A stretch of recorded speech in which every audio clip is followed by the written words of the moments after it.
No, dead. They're all dead. Mamma mia! The following views and opinions expressed on this podcast are those of the producers, hosts, and or guests of the Bitter Marks podcast. We assume no responsibility for any errors or omissions in the content provided. Listener discretion is advised. Bitter Marks! Bitter Marks!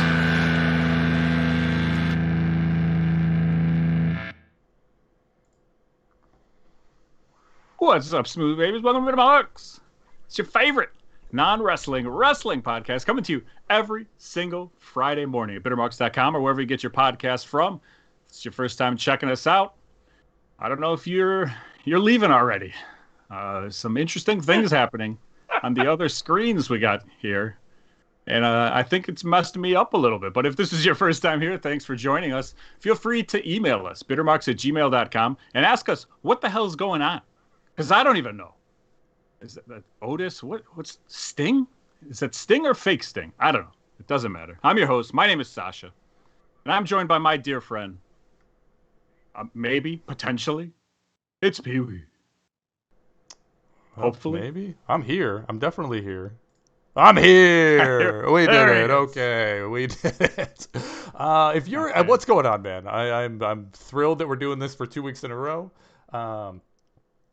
And we're in the midst of, if you're listening to this on the audio form, we're in the midst of live streaming week 2 of this podcast. And so that's going to keep us a little bit distracted in the beginning here.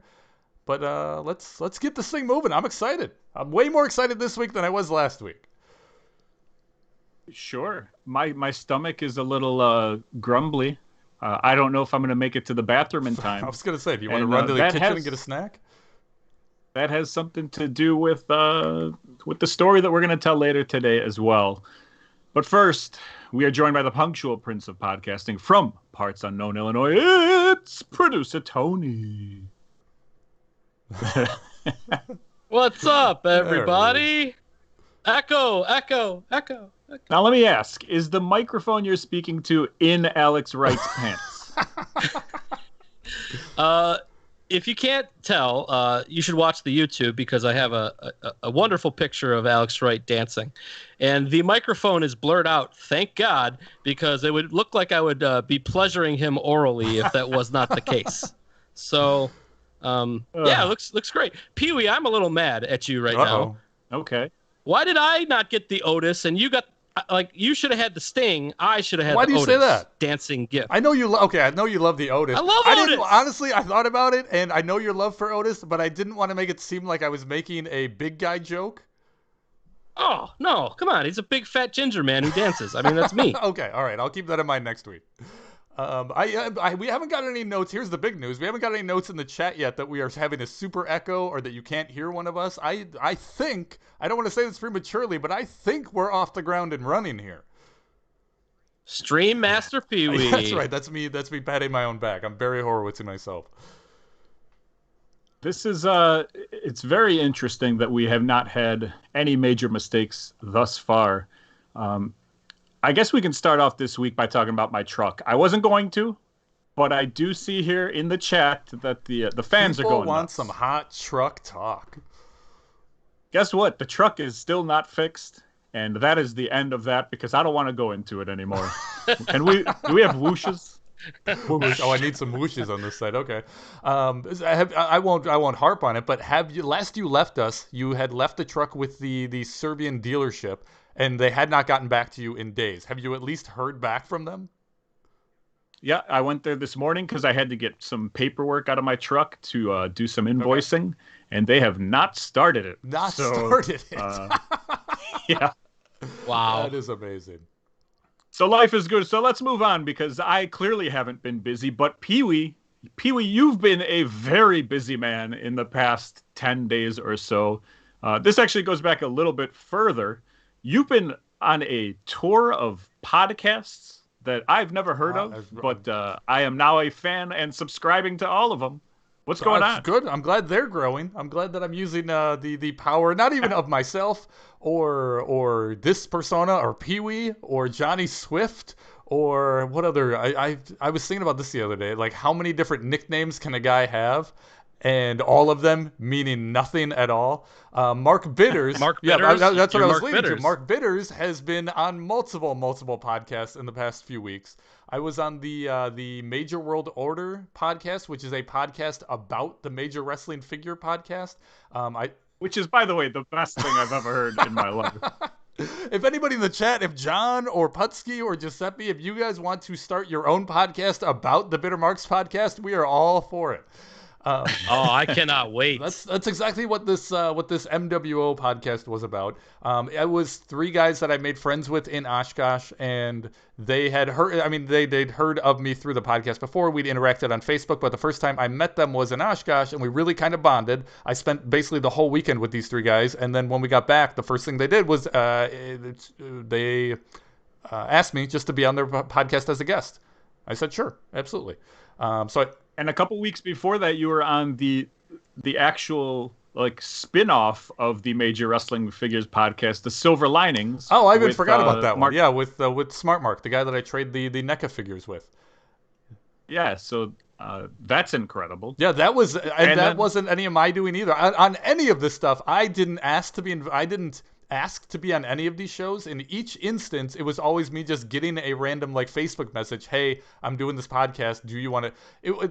The MWO asked me. The one I was on Saturday, which I'll talk about in a second. They also asked me. Mark just told me, "Hey, you're doing my podcast today. Get ready."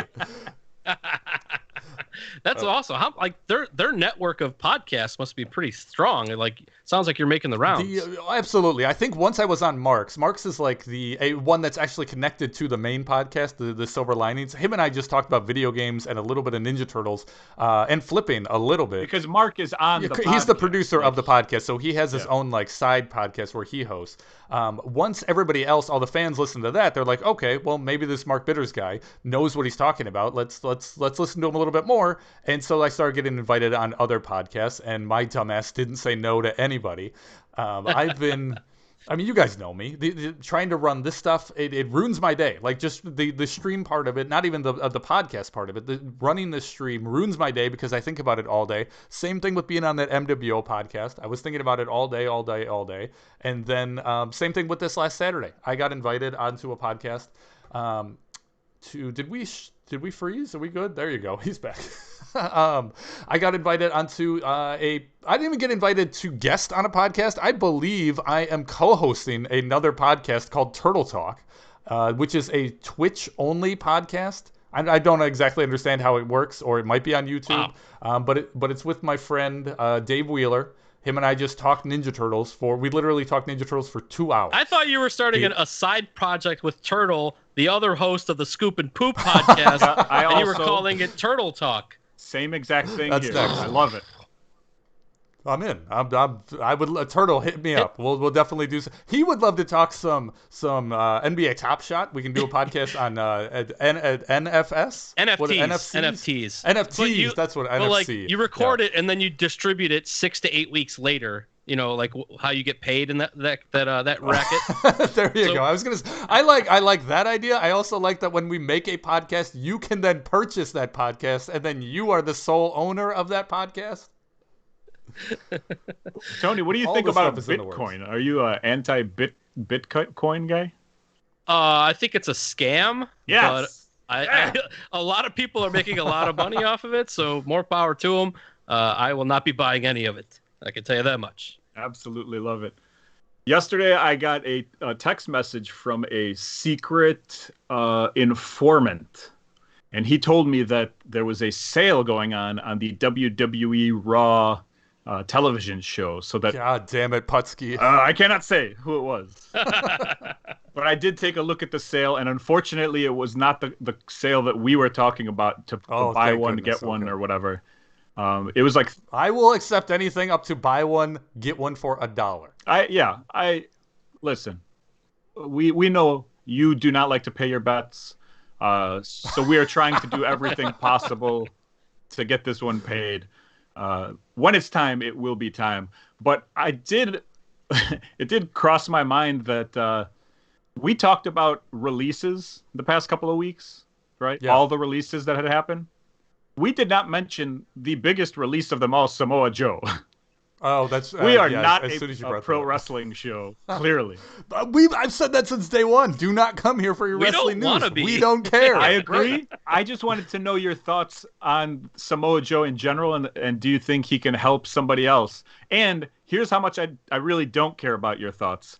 I had a garage sale this weekend, and my mother-in-law brought stuff to for me to sell, and there was something in her pile that that I was like, I'm not going to sell this. I'm going to keep this. And so you Okay. tell the people what you think about Samoa Joe, and I'm going to go get this thing, and and That's fine. we'll reconvene. Okay, be quick. I don't have many thoughts on the guy. We've talked about Samoa Joe previously, right, Tony? Yeah, you tried to I think explain our his whole thoughts- deal to me, and I really wasn't recalling Oh, anything. that's right. Like, That's right. He wears the same ring gear as 15 years ago. That's what we said about him. That's right. Yeah. Which is true. But he's also been injured. He's been in WWE for the past 3 years. Started in NXT, really not even came out of a shell, because he came out of a shell in TNA, but really got blown up, and WWE really put a spotlight on him. But then he got injured, and that was maybe 9 months ago. And since then, they took him off TV, and then recently they brought him back as a color commentator kind of guy, and he's been killing it on color commentary. I'm fine with him on commentary. Oh, I hope everybody listening to this can go back and watch the YouTube video. Or at least check out our Twitter. This clip or a picture of this clip will definitely be posted. Sasha just walked into frame in a bright yellow robe, which I believe used to belong to his aunt. Where did you get this from? All right, we got to put some sequins on that. We're going to make it into a Ric Flair robe. The shirt is off. Oh, yeah. Oh, yeah. What am I going to wear, a shirt? No. Oh, man.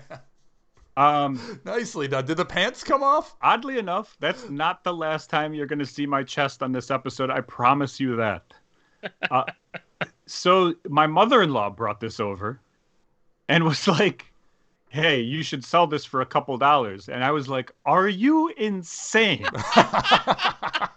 Did you strip down right there on the spot and put it on? No, but I talked about it so much that she knew I was going to wear it at some point, and she was like, please, I need to see the pictures of this.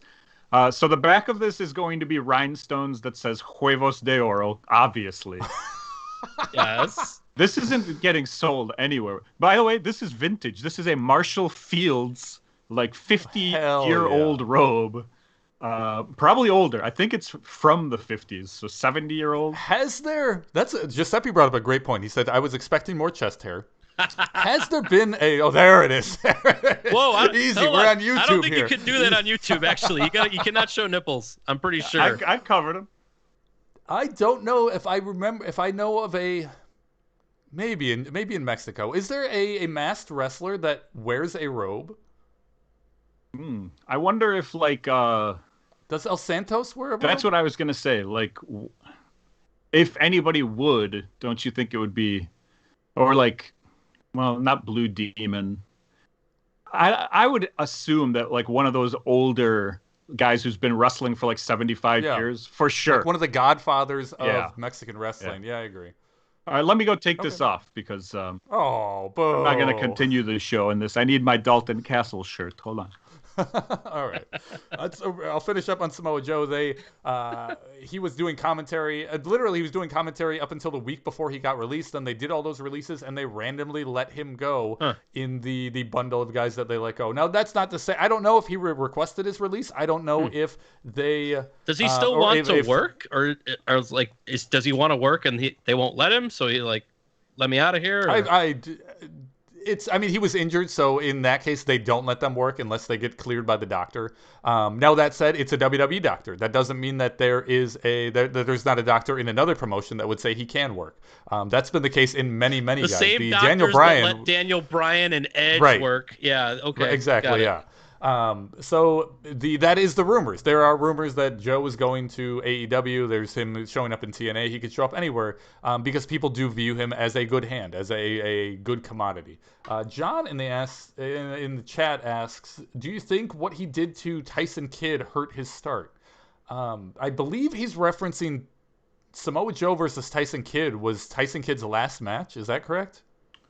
That's a great question by clearly think a that's wrestling correct. fan in John. And I was gonna say, yeah, John, you clearly know more than we do. I think this rings a bell. I think Samoa Joe put Tyson Kidd in his muscle buster, and when he okay. came down, I believe that's what not paralyzed him, because Tyson Kidd is definitely walking, but at least, I mean, severely injured the guy where he had to end his in-ring career.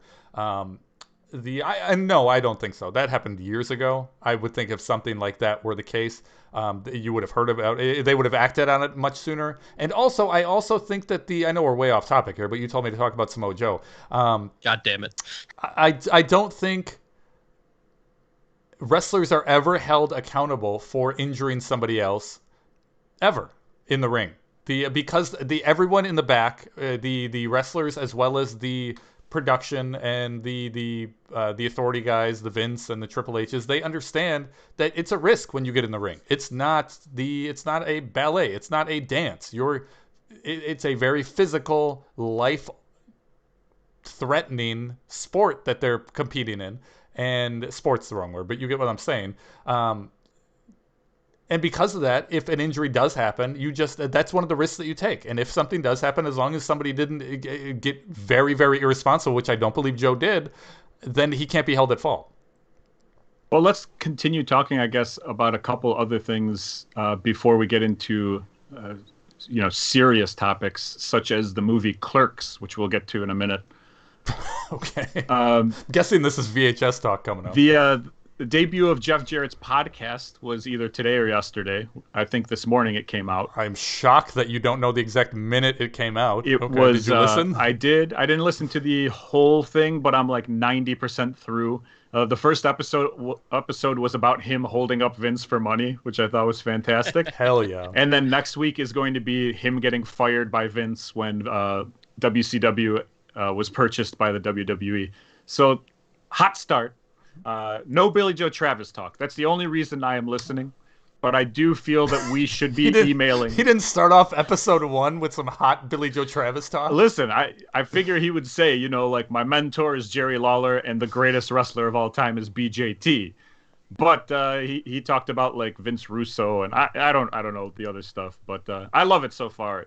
Peewee, there's no chance that you're going to listen to this podcast, but I think you would like it. It is a very good podcast. So that one day, but it's a Conrad podcast, right? Yeah, and it's interesting because Conrad is like known for saying Jeff Jarrett is like the human fast forward button. So like, oh sure, I've heard him say that. So now he has to try and be nice with him, but still, I can't. I was a big Bruce and Conrad proponent. I mean, from years ago when I would spend hours on the road traveling back and forth to Texas and the other states. But I mean, the last year, to me at least, all the Conrad episodes are unlistenable because of the amount of ads, and I'm not going to pay for it. So all the ads that you get when it's every 3 minutes, I can't handle that. Yeah, I'm with you 100%. I don't listen to any of them. For a while, I only listened to the Tony Schiavone episodes, and then I even stopped listening to that. And that's like a great podcast. But yeah, sure. The only reason you stopped is because of the ads? Not the only. I think I'm kind of Conraded out. Like even when I started this one, I was like, woo. But it started with 4 minutes of ads, like before it got to anything. Right. It's like, okay, a good 10 minutes of every podcast is me fast forwarding the podcast to get through the ads. You know what I mean? Yeah, I'm with you. Were any of the ads ball scraped?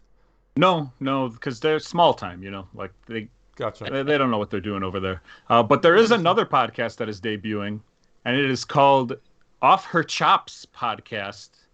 The Iconics have a podcast. Ah, they're doing something. They reunited. Yes.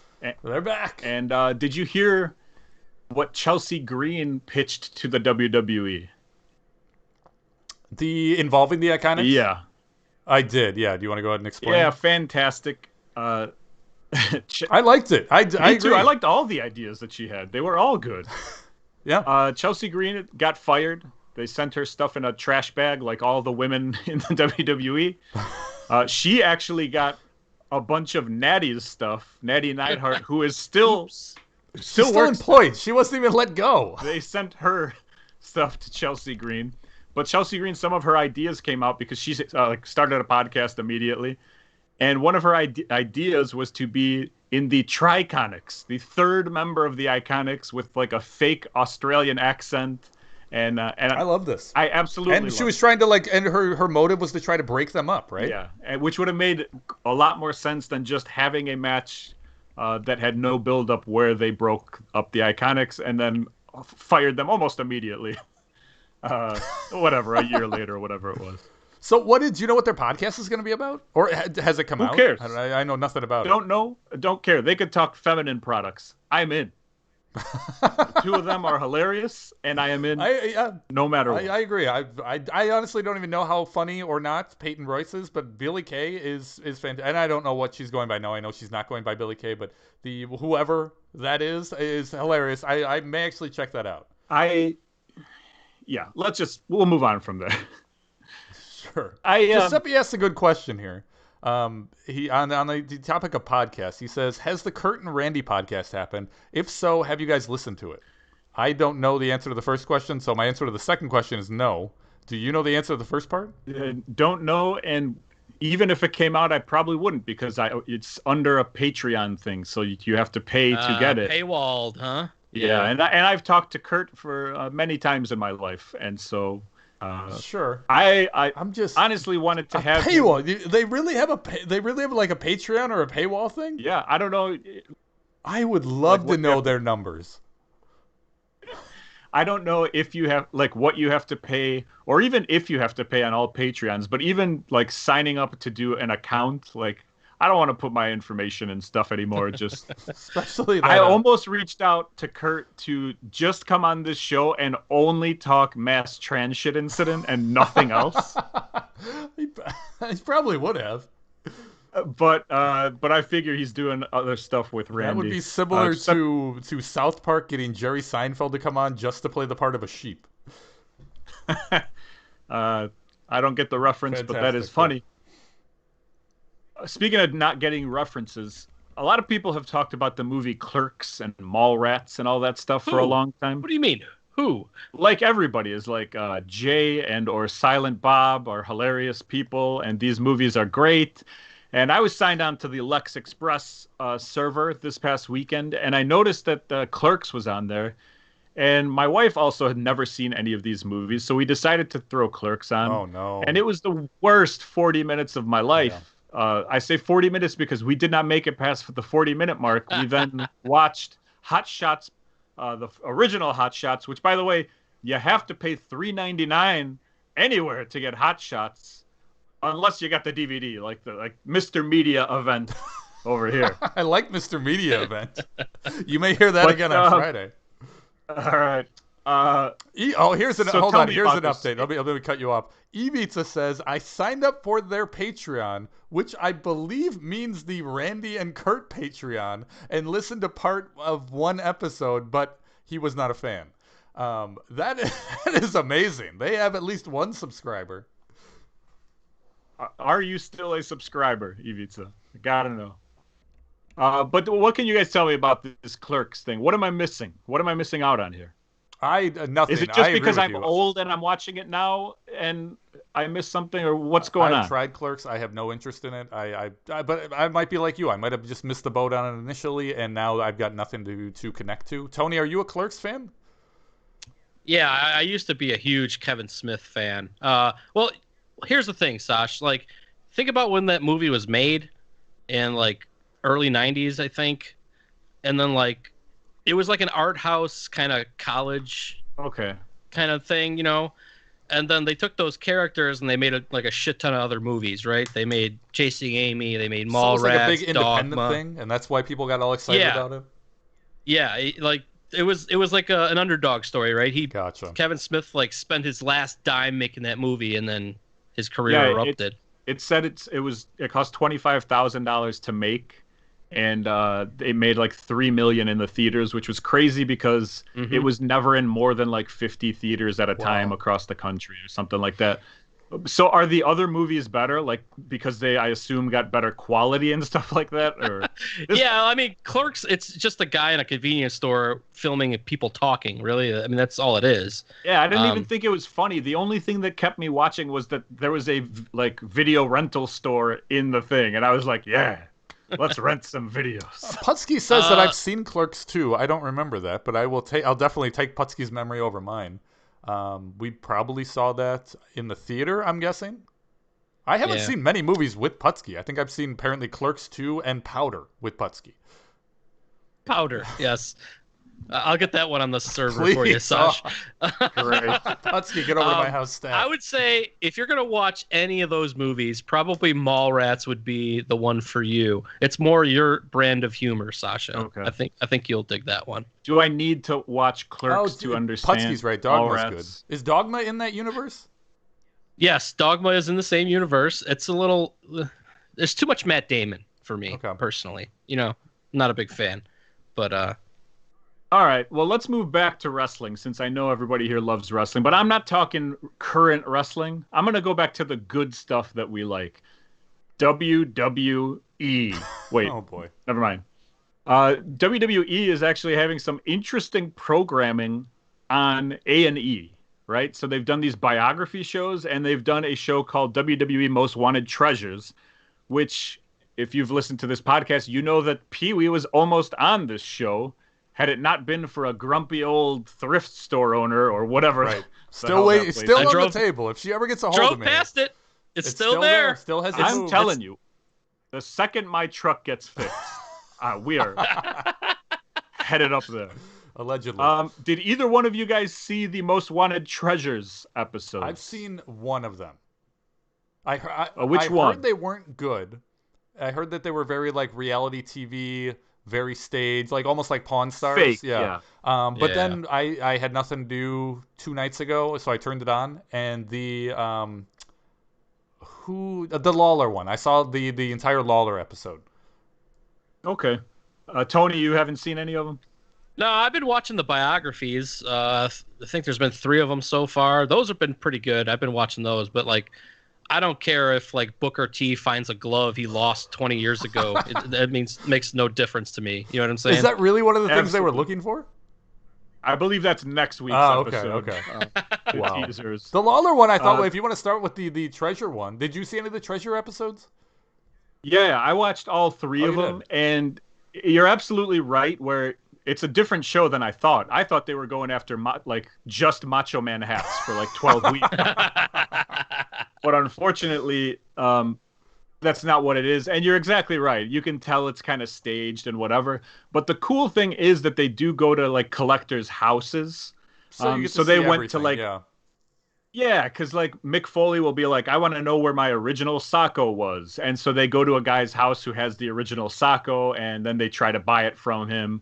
And one of the guys actually traded, he was like, I won't give you the Cactus Jack flannel, the original one, unless I get to go to the WWE warehouse and do a That's tour. smart. And they're like, That's- yeah, they're like, we don't do that Hell to yeah. anybody, but whatever. So they showed him like laying in Undertaker's caskets and stuff like Sure. that, and just having a great time. And he actually ended up trading that flannel for the trip, plus I want to say cash and a Cactus Jack barbed wire baseball bat. So I think he got a There great. you go. like, But I mean, that's a deal. like we said, I believe this is all predetermined. I believe this is all reality TV. Yeah. Even the negotiation, like the Lawler one, at one point they had to get the boss man of this show. They had to get Triple H on the phone to approve an extra $500. Did you see the Lawler one? This was hilarious. So they wanted Lawler's debut WWE gear, which was the blue robe with the blue crown, where he fought Bret Hart. And the whole episode is Lawler hemming and hawing. Do I want to give this up? Do I want this to get into the WWE, warehouse? Do I want this to be on display, or do I want to keep it? So the end of the episode is the guy making the final offer to Lawler. Okay, Lawler, it's time to make your decision. My offer, if you'll give up this robe and crown, is $4,500. I can't go any higher. And Lawler's hemming and hawing and hemming and hawing. And finally the guy's like, all right, hold on a second. Let me get maybe I'm telling this wrong, but in general, this is what happened. let me get my boss on the phone. Let me see if there's anything else I can do. So they Skype with Triple H, put him on a tablet. Hey, Triple H, I need, I've offered 4,500. He won't. Oh, you know what it was? It wasn't for Lawler's thing. That was a different story they were telling. They were trying to buy Lawler's boots from a guy, and the guy didn't want to give them up for $4,500. So it's the host of the show with Lawler talking to this collector who has Lawler's boots. He won't accept $4,500. They get Triple H on the line. Triple H says, "All right, here's what we'll do. I won't do $4,500, but I'll do $5,000, and I guarantee I'll get you something from Jerry Lawler personally that'll mean just as much to you as the boots." The guy accepted, and what the other thing was, the other item from Jerry Lawler, was a hand-drawn picture by Lawler of the guy. So they made, and they showed it. Like, Lawler did it at the guy's house. They made Lawler sit down and color a picture of the other guy that was doing the negotiation. I just felt bad for Lawler by the end of it. That's what I was thinking too. It was like Lawler is a great artist and loves doing that stuff, but he's kind of probably sitting there like, really? Like Now? For the next 3 hours I have to do this? Yeah. Meanwhile, Triple H just goes back to his house thought or whatever. That was ridiculous. So Peewee, if you would have got this Macho Man hat, what would you have traded for it? I'm just curious. That's what I was thinking. I honestly don't even think I would have been part of the show. I would have just been the middleman who directed them, unless I bought it before the camera crews got here and they negotiated with me. If you want to play that game, like, what's my offer to Triple H? Johnny Swift's back on TV, baby. For a job. That's right. You're trading the hat for a job. I'm not even gonna cost you money. I'm gonna give you the hat, and my sweet, sweet mug on your television every week is gonna make you money. Absolutely love it. There was some interesting stuff on there. On that Lawler episode, they actually found the Andy Kaufman neck brace. Bill Apter had it. Yeah, I thought that was cool. And Bill Apter just gave it to him, which was really cool. It's like, that's the other, like, as much of this is as much of the show that is forged and fake in reality TV. I don't know if that was the original Sacco. I don't know if that was the original Mankind flannel. I don't know if that was the original neck brace. Like, they could just be working every part of this. Yeah. The Undertaker one was really good, too, because the Undertaker was a part of it. It wasn't just like, like a random person trying to find Undertaker's stuff. So hold on, was it the Undertaker was a part of this, or was this country Mark Calloway was a part of this? I see where you're headed, and no, it was the Undertaker. Damn it! Just in gear the entire time. And they actually went to they were trying to find Paul Bearer's urn, like the last one that he turned on the Undertaker with, and he had given it to like a funeral history museum. Really? And the guy there knew like the history of the urn thing, and that like knew Paul Bearer and didn't want to trade it, and eventually traded it for like Paul Bearer's suit and like some money or whatever. What else would be in this museum other than like Paul Bearer's urn and then just like legitimate dead people? That's what it is. It's a massive place of like old caskets and just like a place of worship, and then in the middle is just the Undertaker's urn with a spotlight coming out of it. I hope they got the hologram from WrestleMania or whatever they did that thing. It was clearly like fake and set up, but I thought it was pretty good and cool to see some stuff. There was actually a guy, and Hattori Hanzo chimes in. He says, "Mr. GWC." That means greatest wrestling collection. This guy's house is a museum that's who that of a collection like you have never seen. This incredible stuff. And so like you get to see that guy's house. And he was like, "Yeah, I just want to hang out with Mick Foley and watch TV, and then I'll give you whatever, Mr. Sacco." And so, like, he did that, and his kids are like, "Who are you?" Like, it's little children or whatever. It's like Connor meeting Terry Funk. Like, what good is going to come from this? But the biographies were excellent, though. Like, Stone Cold, Piper, and Macho Man. I thought Piper being the second one was kind of a weird pick for the WWE, right? Like, yeah, we all love Roddy Piper, but Tony, you've like, seen all three of these, right? Yeah. All right, you both are gonna have to sell me on these because I have not seen the Piper one. I did not see the Macho Man one. I saw the Austin one, but just as we predicted, it was a fan piece. Like, it was a piece for fans that that aren't diehard fans that don't already know most of this stuff. There was a couple things in the Austin one that I didn't know, but like I knew the majority of it. It was put together nicely and it made him come off like a good guy. But Sasha, as a diehard fan, did the Piper one impress you? Well, like I'm not a diehard Piper fan, so to me it was kind of cool. Like I didn't know of his like weird ass upbringing in cold ass areas, Okay. and that he was like homeless and left home and all that kind of stuff. And the wrestling part of it was kind of like, okay, I know this stuff. We know rock and wrestling. We know Mr. T. We know that stuff. And then the end of his life, like the Rich Eisen stuff, when they showed him not being able to like talk. Yeah, that was rough. messed up. Piper wasn't able to talk? Yeah, like Yep. Piper knows how to talk, and at the end, and that was like what 3 days before he died or something like wow. that. Like he just couldn't spit words out and whatever. He sounded like me, and that's not good if you're Roddy Piper. The Stone Cold one I found interesting because I didn't know that he had British alienated daughters. Like that shocked me, where they were talking about how like he never saw his daughters, and they moved and got accents. Like Wow. they went from southern. Apparently, I wasn't accents paying to- very close attention to the Austin documentary. But I mean, it makes sense that he was never home. And he had a heart attack. Well, not a heart attack, but he thought he was having a heart attack the day before his last Mania match with The Rock. Yeah, that Like, story I knew. That's been out there in other documentaries. I loved See- the part about his names, like Fang McFrost and Otto von Ruthless, and all these guys are like, like Undertaker and Kane are like, yeah, remember when he was Chili McFreeze or whatever? Chili McFreeze. Yes. I'm learning a lot of stuff. Like I didn't know shit about Piper, and the Macho Man stuff. I didn't know about that little territory kind of takeover that he tried with his family. That was super interesting. I didn't know any of that. International Wrestling, whatever it was, the during the Memphis date, like before he went to Memphis. And I love the Memphis stuff because I don't think I've ever really seen Macho Man in Same, Memphis. Yeah, I'd be interested stuff. in that. So like that was really cool.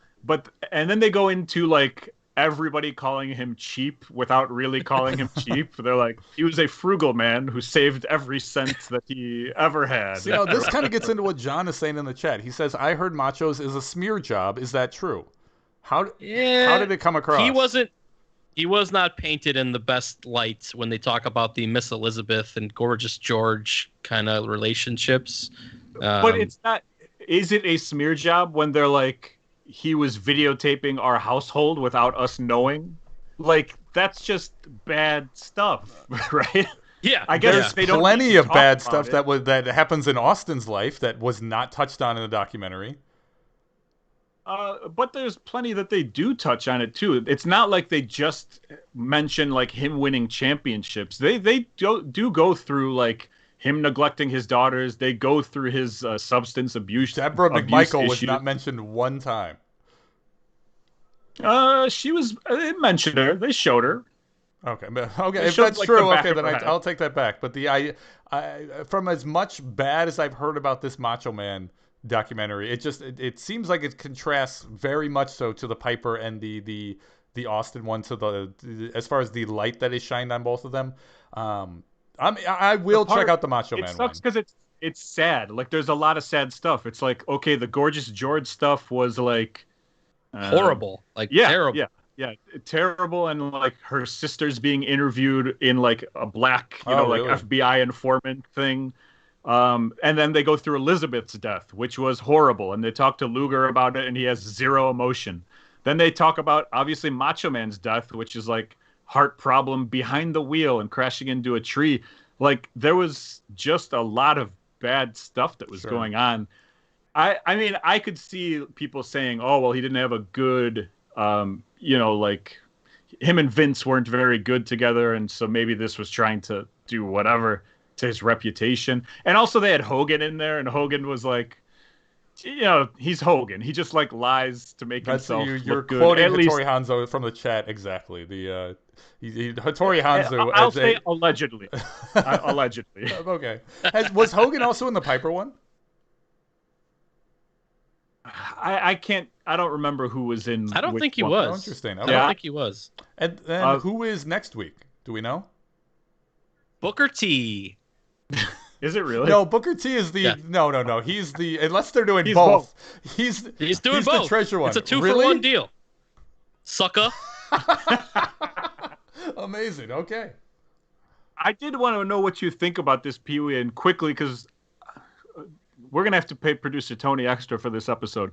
But they talked about the Ricky Steamboat, Randy Savage WrestleMania 4 match or whatever it was. Written out 160 steps to the match on a legal. I've always heard that about Macho Man, just that he would always write out like step by step what he wants the match to be. I never got an exact number. It was like number 1, lock up. Number 2, lock up with an arm drag. Number 3. and then past that, they talk to Ricky Steamboat. They show the match, and he's numbering everything as the match goes on. So he's like 57, this. And then he gets to 160, like small package for the win. It was insane. And that's considered one of Macho Man's best matches or whatever. I guess I wanted to know what you thought about that in general. Because I heard like DDP was the same way. Yeah, like there are guys that just like to get up in their head and they want to make sure everything's planned out and they want to make sure that they know what's going to happen before it happens. I get that. I get the same way with this fucking podcast. I want to write up. You're not one of the greatest podcast streamers of all time. I'm just saying I relate. I'm not saying I'm on the same level. But yeah, it's just I agree with you. It is shocking that they can, because you've seen how I do it. When I lay out the stuff in the podcast and then I perform what I've laid out, you can tell that I'm performing exactly what I laid out as I'm going through it. With them, even though you can literally number off Macho Man's spots, even by numbering it, they still are smooth and seamless, and they blend together, and it makes sense, and that's why he is who he is. He's a master. Overall, with these biographies, I appreciate getting the chance to see Vince McMahon as much as we do. Yeah. Like, he is in all of them talking about it like a normal human being. In the Piper one, they start the episode off with him on a phone pretending to be talking to Piper, who is in hell. What? Yeah, if that doesn't make you watch the episode, I don't know what will. But I mean, like, it's cool seeing the moments that we all know, like the Macho Man, Jake the Snake thing. We've seen the snake bite him a million times, but it's like hearing perspectives from other people and whatever. And the biggest thing that I've taken out of all of this is that pro wrestling was better when it was people who were mentally unstable involved. Sure.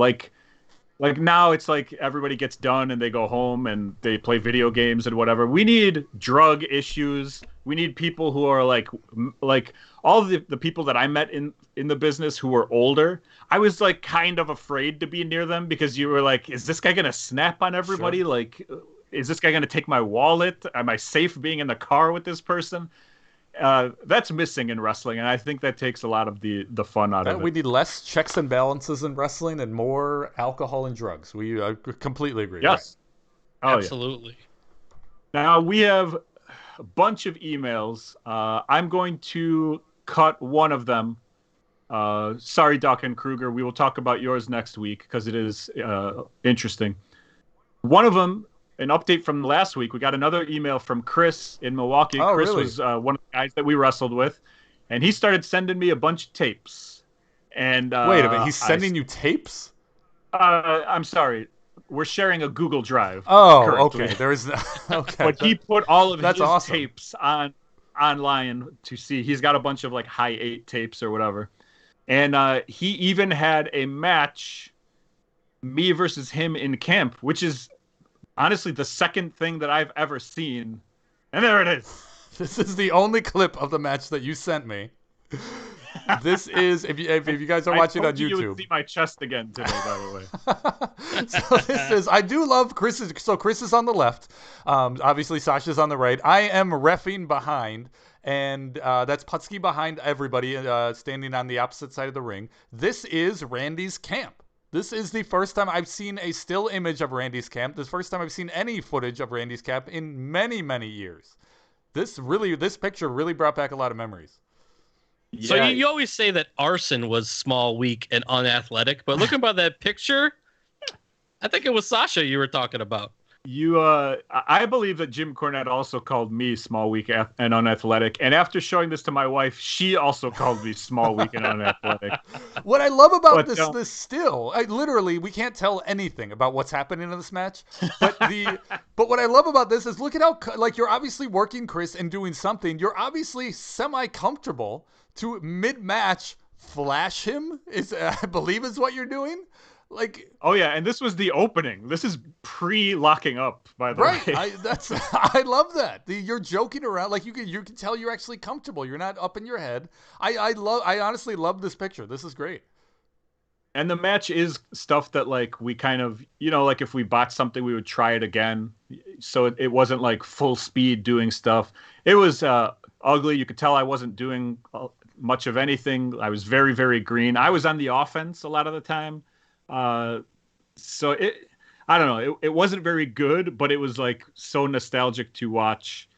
And honestly, like he sent me a bunch of stuff, like matches with him versus my hero, Straight Edge Eric Hammers. There was one match that he just labeled Meng versus somebody, which is hilarious. That's awesome.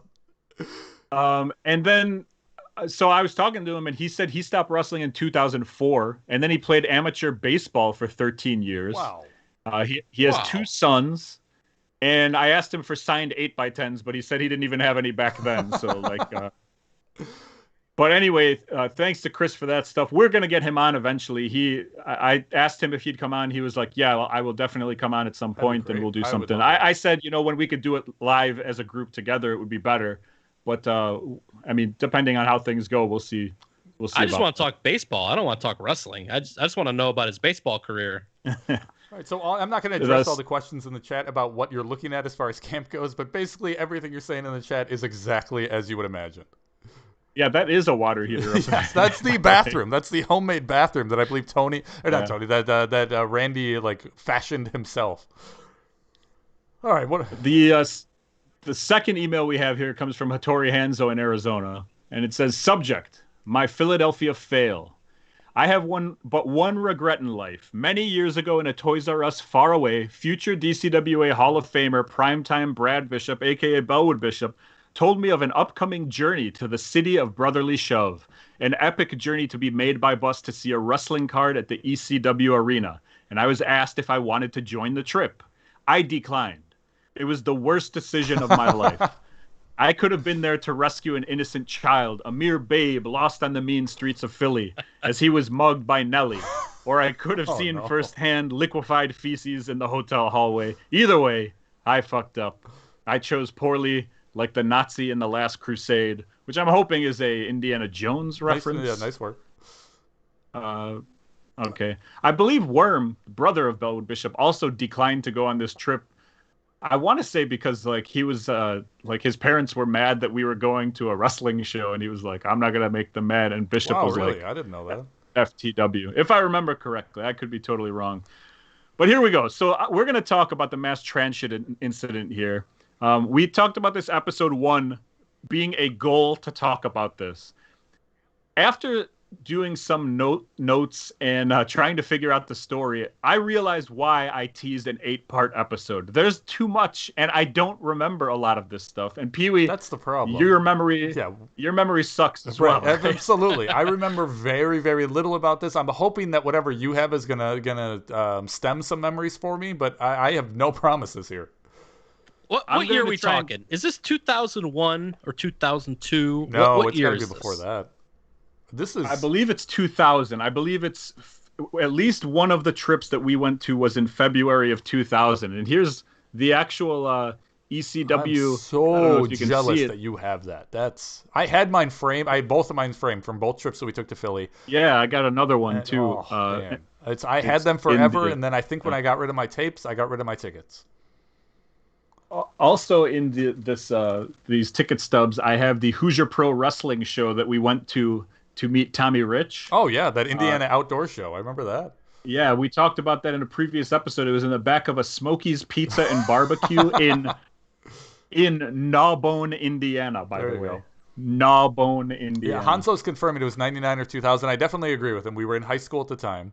And I don't understand how our parents agreed to let any of us go.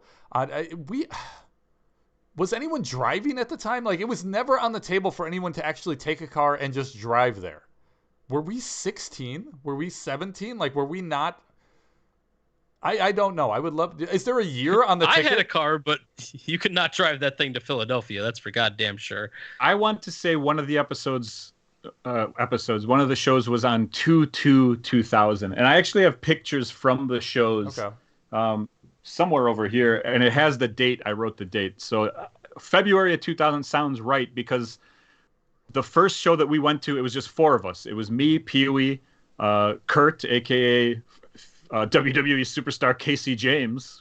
Check out his Patreon, and Ivica at Kim Jong-Ilmatic, who's here with us, who hopefully has some memories of this as well. And that's the other thing. I wanted to bring multiple people onto this show. As you can see, we have space for at least 2 more people. Yeah. But I figured I can't do that to Peewee. That's way too much to do. So, like, as we tell the story, we're going to tell what we know and what we remember. And then, in the next week or so, if anybody has memories or things that we've gotten wrong, just let us know. Because, honestly, okay, so I'm trying to remember the story, and I can't think of anything. So I text my cousin Bluff. Bluff went with us on the second trip. The second trip we went to, there was 9 of us. It was the original 4 who went, and then it was Dawkins Kruger, Bluff, the man who we will call Music Man. You catch my drift? Music Man, perfect. A young Music Man. Bishop. Noise boy. And Rocha, Officer Rocha on the trip. So for the second trip that we went to, the reason why we did this was the first trip we went via bus, Greyhound bus, right? Yes. And And Giuseppe makes a point in the chat. He says, the reason why driving wasn't on the table is because all of you went to school, and probably part of the negotiation with the parents was that you wouldn't miss any time. Incorrect. The driving would have been much faster than a stupid Greyhound bus. We did not fly. Yeah. You guys flew the second time because you didn't want to do the bus trip the second time. But the first time and the second time for me, we took a bus, and it took almost a third of the time longer than it would have just to drive straight there. The names coming in for the Music Man are great. Audio Gentleman, Audio Child. Giuseppe has a problem with, he's going by logic. And logic that doesn't work in this situation. Music Man was 15 years old and left a note to his parents that he was going to Philadelphia for the weekend. At age 15. Mom, okay, went to Philly, be back Sunday, see ya, yeah. Audio guy. So I guess you guys could have been convicted of kidnapping, technically, because some of you guys were of age, cross state lines 18 with or older. with a minor. Yeah. And so the first trip that we went, we talked, we went by bus, and we made it back home. And when we got back home, I had to drive Casey James to Belvedere, where he's from, close to Rockford, and then drove home and then went straight to school. Straight to school. Yeah, I slept the entire day at school the next time because I got home at 6 o'clock in the morning or whatever it was. Second trip, I was like, I'm not driving. I'm not a peasant. And, way more into Ric Flair that second year. So me and Ivica flew. While the rest of you went, and those of you that were already on the trip before decided to, camaraderie and it's a lot of fun on the bus. And I do not regret that decision. Oh, see, I don't. I also don't regret the decision to take the bus. Exactly what you said was exactly true. I'm glad. It was a good time when it was just the 4 of us the first time, but knowing that it was going to be a much bigger group the second time, and it was going to be a very long bus trip, I thought it'd be a great time, and I believe, at least on the way there, I was right. That's what I was going to say. On the way there, I believe you. On the way back, we talked about this back in episode 17, the Peewee versus Gabe Sapolsky episode, which should be up in about 13 weeks if you want to stay tuned for that. But on the way back, you and Kurt actually were on a different bus and had to go to Washington, D.C. we lost or whatever his it was. ticket in somewhere Pennsylvania and we missed the bus that was going back to Chicago and had to reroute, and eventually we caught another bus that took us way out of the way to DC and then back to Chicago. We arrived in town like 7 hours after you guys did. So the interesting thing about this trip, the second time around, was that we stayed in a hotel, whereas in the first trip, we got to Philly, we walked from the bus station to the arena, watched the show, and then walked back to the bus station and got back on a Greyhound. Also, the bus station and the arena are not close to each other. I mean, it's miles. Yeah, and we didn't have GPS. We had MapQuest directions printed out. And we're like, yeah, 13 miles doesn't seem very far. Philly's a good town. We'll be fine to walk 13 miles. I remember getting into South Philly one of the times, and there was a billboard that said "Crack Kills, Welcome to South Philadelphia." That's one of my favorite memories. But this time, we were staying overnight. So after the show, we went to a hotel. And this is when the mass Transhit incident truly begins. We all slept there. And so now's where the fuzziness is going to come in. The next morning, people are getting ready because we have to check out. We have to go. Me and Ivica got to go to the airport. The rest of you fools have to go to the bus depot or Yeah. What however was the hotel arrangements? Who was bunking with who? How many rooms did you guys have? I wasn't there, so I don't know. Okay. 2 rooms. Not sure who was staying in which room. But the part where I believe the story kind of begins is everybody went downstairs to get breakfast, except for one person who Bluff believes was Strangler. I got to get the quote. Slow ass Strangler, I believe is what he called him, Casey James. And what I believe happened was that Kurt was in the bathroom showering and locked the door. And so Sound Guy couldn't get into the door because he didn't have a key. Music Man. Oh, please. yes. Music Man. Excuse me. That'll be beeped out. Only on audio. And so he was locked out of his own room, couldn't knock because the only person in there was showering. And the other room, everybody was downstairs eating. So Sound Guy's by himself, right? So Music Man. So yes. So Music Man. this person that his name was just beeped out. He was by himself because he was locked out of the room and everybody else was downstairs. That was all we knew at that point. We just knew that Music Man wasn't around us. Later, should we tell his side first? Take it. You do you. I remember us running into him later, and by later I probably mean 30 minutes. And I remember him looking flustered and us starting to ask like, okay, where were you? What happened? And we don't, as far as his appearance goes, like we don't recognize anything different with his clothes or anything. We just see that he looks out of place, and we ask him what's going on. And he starts going into the story of, I don't remember the exact details of his story, but it was that he was walking somewhere and that 2 guys came up to him. No. That's later. Okay. All right. Tell me what you got. After we leave. Yeah, that's after we leave the hotel. So in the hotel, what happens is we're all downstairs. Okay. Music Man decides to come downstairs. By the way, Giuseppe just confirmed he went to pick me up that morning to take me to school because he would always he went to drive your me. house, and you weren't going to your house because you would drive. Okay, gotcha. And my mom said that I wasn't going, but then I did show up at school apparently. So what happened was we believe that Music Man came downstairs to go to breakfast, or at least to be around us. And then when we all went upstairs, we went in groups, and the first group was Bluff with Music Man. Okay. And they get off of the elevator, and there is Dairy Queen soft serve ice cream shit on the floor in front of one of the rooms. Okay. That is a quote from Bluff. Okay. He doesn't know. He doesn't know what happened. He just sees it. He sees it, and he doesn't remember if there was a maid there cleaning it, but he believes that he saw the defecates. Okay. Music Man, if you know him, is kind of nervous, and he's probably making a noise like. That's pretty good. That's a pretty good accurate, Music Man. That was spot on there, yeah. And then at that point, like we're all of a sudden coming upstairs to see what's going on. There's angry maids.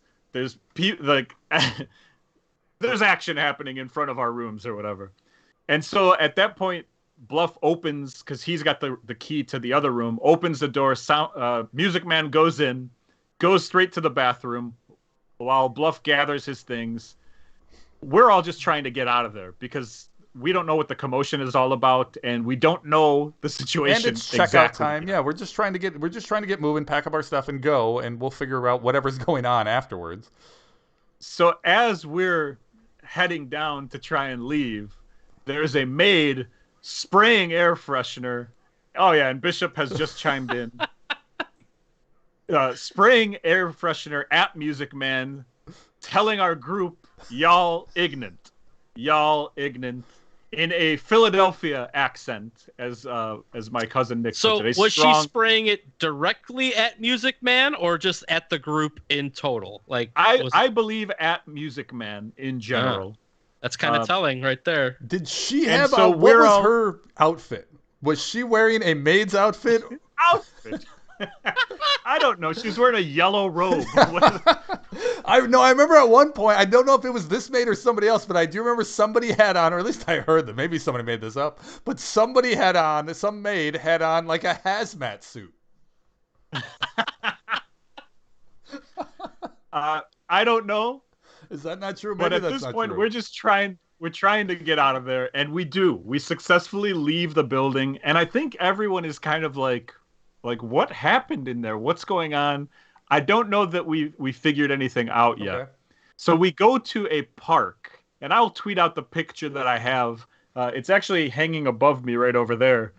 There's a picture in the park of Casey James, Ivica, who else? Bluff, Bishop, Dawkins Kruger, and I believe I'm taking the picture. Okay. And the reason why we are waiting in this park is because our friend Rocha decided that he wants to go to a toy store. Excellent. Where'd it go? That's all the time you give Rocha?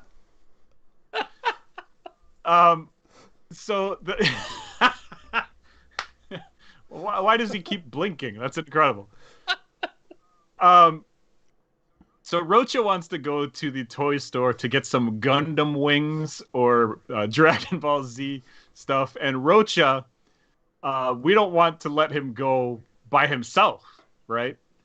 So Music Man goes with him. And I believe, Peewee, this is when you go with him as well. Because that man right there needs to purchase some toys. Okay, that sounds like, because you kind of briefed me on this before, and that sounds like something I would do just based on the thinking.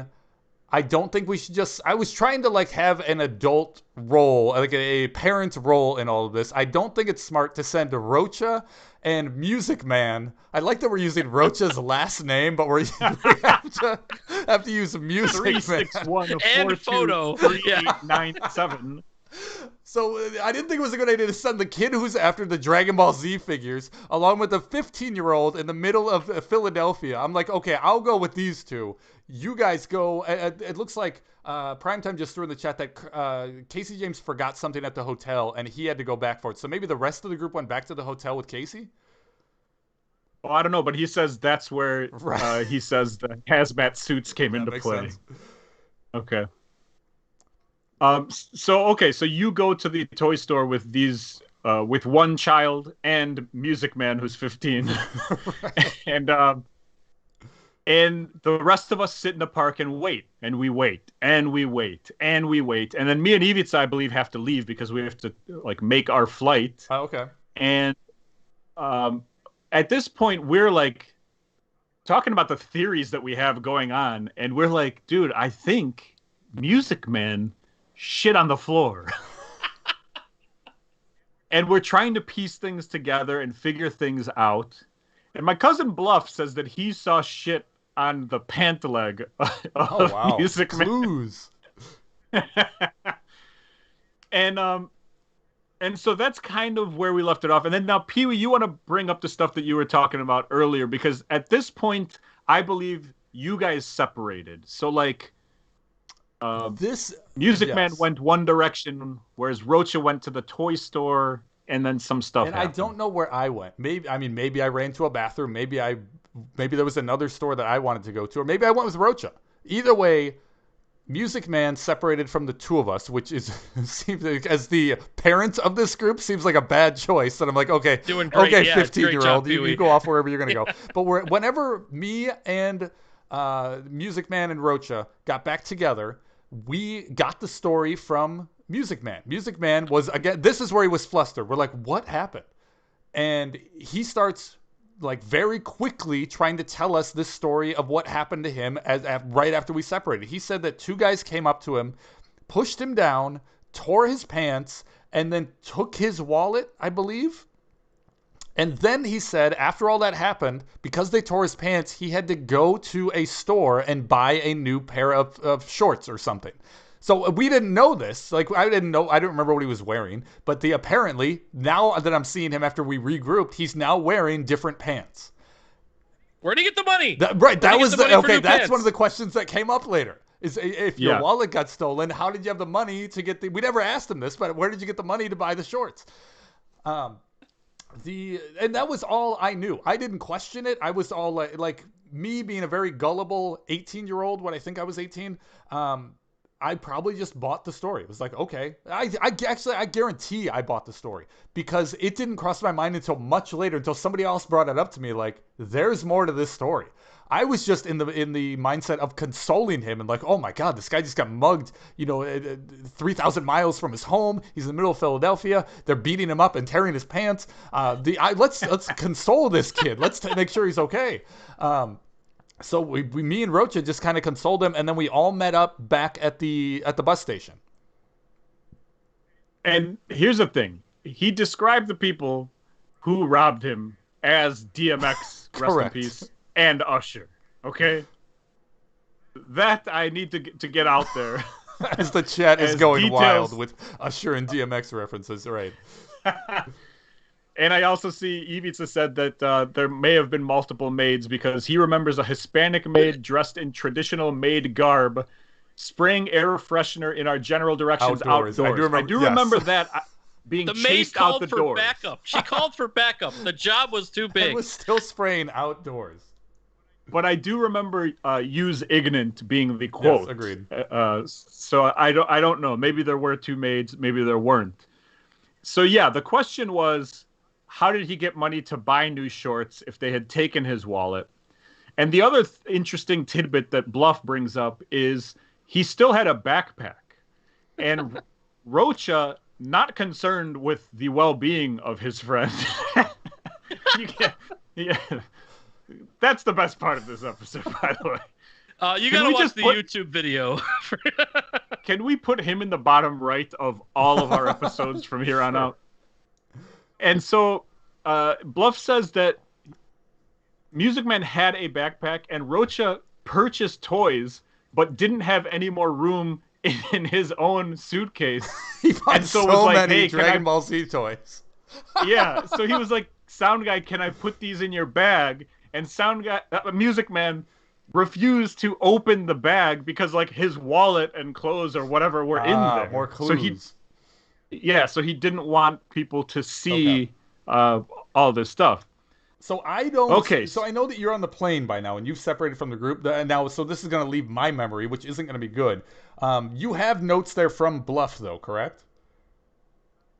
Sure. Okay. The only other thing that I can add is when it finally clicked with me that something more was afoot, or an ass, or whatever you want to say. When we were on the bus, we were jumping around on the way home on the bus before Strangler and I got separated and had to take our own bus. We were jumping around from seat to seat to seat, and then so we would talk to a bunch of different people. And as people are jumping back and forth from seat to seat to seat, the rumors are spreading. And people are trying to piece more and more things together. People are realizing more things. We're only 18 years old. We're not smart kids.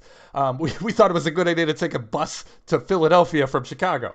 Having this group of kids trying to put together the clues on what actually happened wasn't going to happen unless we all worked together. So it wasn't until Strangler and I got separated and we're on our own bus and we're trying to kill time that he's like, hey, have you heard what's going on? Have you talked to other guys? Apparently there's a lot more going on with Music Man than we thought. And that's when he doesn't have a drawing, right? You have a drawing? Yeah, I have a drawing, and the drawing takes place because, all right, so you guys are going on your trip. The rest of the people are on their way home. Bluff says everybody's kind of piecing things together at this point. I believe in the story that we told in episode 17, Sound Guy is macking on some honeys. That was on the way there. That was on the way to Okay, yeah. Okay. I was going to say, that's a confident man to do, after all this, to be like, hey. Check out these shorts I just bought. And so me and Ivica, I mean, we're already home at this point because it's like a 3-hour trip or whatever. While we're in the air, we are also piecing things together to the point where I drew a comic. Okay. Yeah, I remember the comic. I have the comic, which we will not be putting. No, I'm Sasha. It's been 21 years since the mass Transhit incident, and I am amazed that you still have this paper. I remember you showing me this comic when you guys got back, because I got the story, obviously, when you guys spreading it out. Kid, right? Music Man's reputation was just down the tubes after this. Well, I will say this. I don't have the actual paper, but I do have a picture of it. Okay. I like it meant so much to you that you took a picture of it. You had to document it, yes. And here's the thing. So I drew this on the plane, the first picture, and the reason why I wouldn't like to share it is because it does have some potentially racist stuff on here. I can't tell for sure, but stupid 18-year-old kids, us. Yeah. We can blur that out and post it. Yeah, we will post it. Just one part. I mean, it's already blurred out. But here's the thing. I want to say Bishop posted like something on his YouTube page, like maybe when he was posting like a Santino getting hit in the head with a chair or whatever. And at the end of this video, it was like a 4-minute long video. At the end of it is just the picture of this. Oh, this I remember this. comic. Yes. And the video had nothing to do with this, right? Yeah, correct. And so I took a picture of it. I will tweet this out for sure. But it's just it's one picture and it looks like Music Man, and he's wearing traditional Music Man garb, which is the striped shirt, and it's autographed by Chili Willy.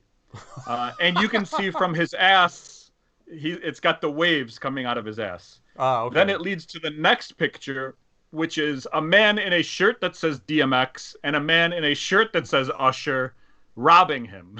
Okay. Are they wearing each other's shirts or their own shirts? Great question. Didn't think that far into it. Then it shows rips and tears of the pants and more shit on the floor. So I apparently believe that after he was robbed, he also shit again.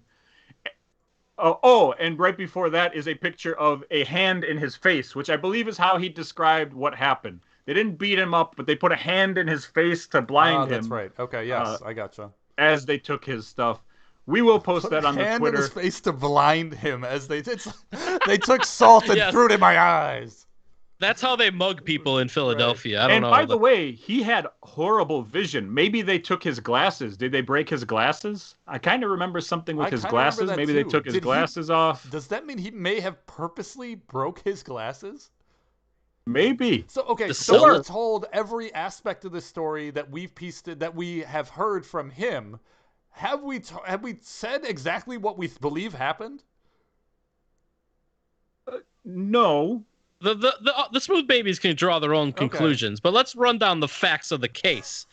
Okay? Everybody's at breakfast besides 2 people. One of them happened to be Music Man. You guys walk back to the room. There's shit on the floor.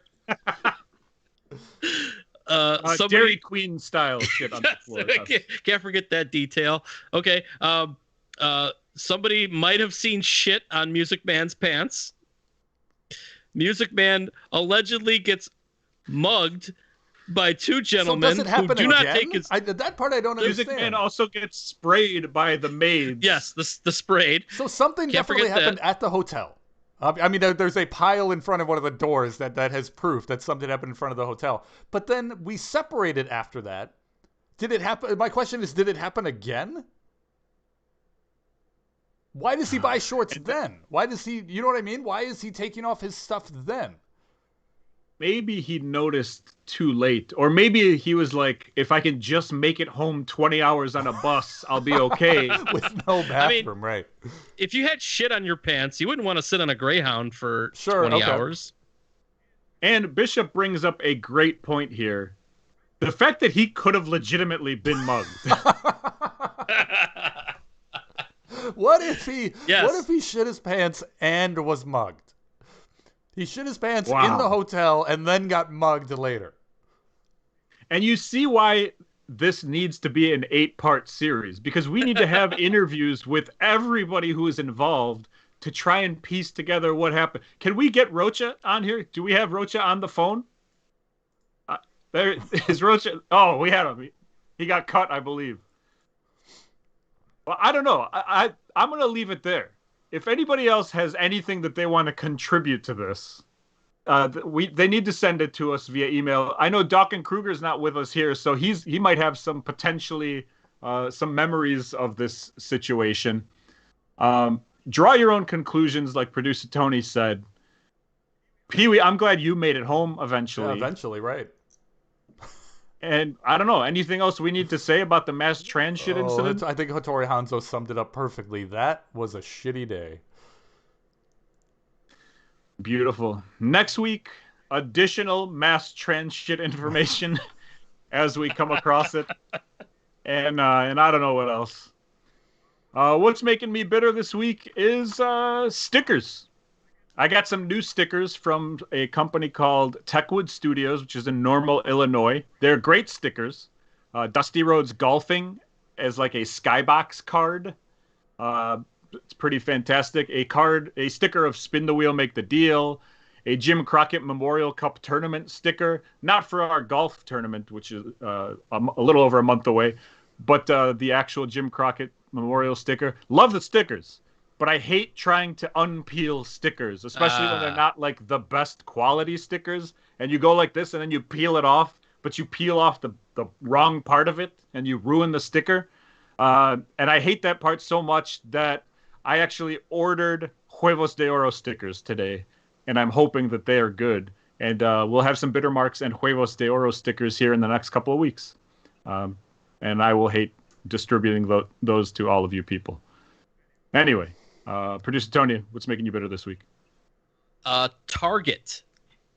Now, Target was my employer at the time of the mass Transhit incident. And the reason I didn't go on that trip is because I could not get the time off work. Like, they were going to fire me because I missed I used to call in sick all the time because I was a dumb kid, working at Target. But, like, I was afraid I was going to lose my job. That's why I didn't go. And I missed out on all of this great stuff that you guys are talking about. I mean, 13 hours on a bus with Rocha. I mean, I would have known everything there is to know about Dragon Ball Z. Okay, I could have accounted for another witness towards the mass Transhit incident. I worked my shift like a regular Joe. I got all the stories, and now I'm upset that I missed it. But I'm not upset that I didn't miss Steve Blackman. Peewee, you are something. What is making you bitter this week? Oh, I'm going to go with a very specific one. I don't think I busted out one this specific in a while. WWE's guardrails. These are guardrails. Silver bars. You could see the entire fans. Fans can stand up. Their entire body is there. This is, if you don't know, this is Sasha right here. That's a sexy in the yellow man shirt. in that yellow shirt. guardrails allow fans to be more a part of the show more apparent. You become the third member, the two wrestlers and then the fans, especially that front row. You immediately get their reactions. You can see a lot more of the body language of the fans, and I love it. WWE's giant. I wish I had a picture of this. I wasn't smart enough to put that up there. I probably just wanted an excuse to put Sasha on the screen. But those giant black guardrails kill any of the motion of the emotion, the motion of the emotion that the fans are showing in the front row, and I hate it. There's nothing more wrestling than these silver barred guardrails that when you're sitting in the front row and a wrestler takes a bump on them and they bump the guardrails back onto you and they crush your shins. Best feeling ever. You're a part of the action. You don't get that with the black guardrails. Can't stand them. Like us on Facebook, facebook.com/bittermarks. New episodes drop every Friday morning, bittermarks.com. Follow us on Twitter and Instagram @bittermarks, and email us, bittermarks@gmail.com. Last but not least, buy our shirts, prowrestlingtees.com/bittermarkscom. That's COM as in Mantar. Peewee, producer Tony. See you guys next week. I got nothing.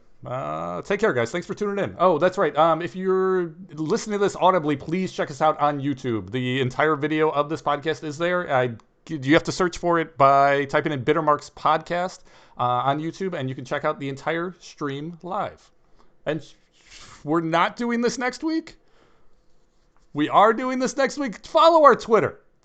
Check out our Twitter, and we'll let you know. Fuck Steve Beckman. Bye.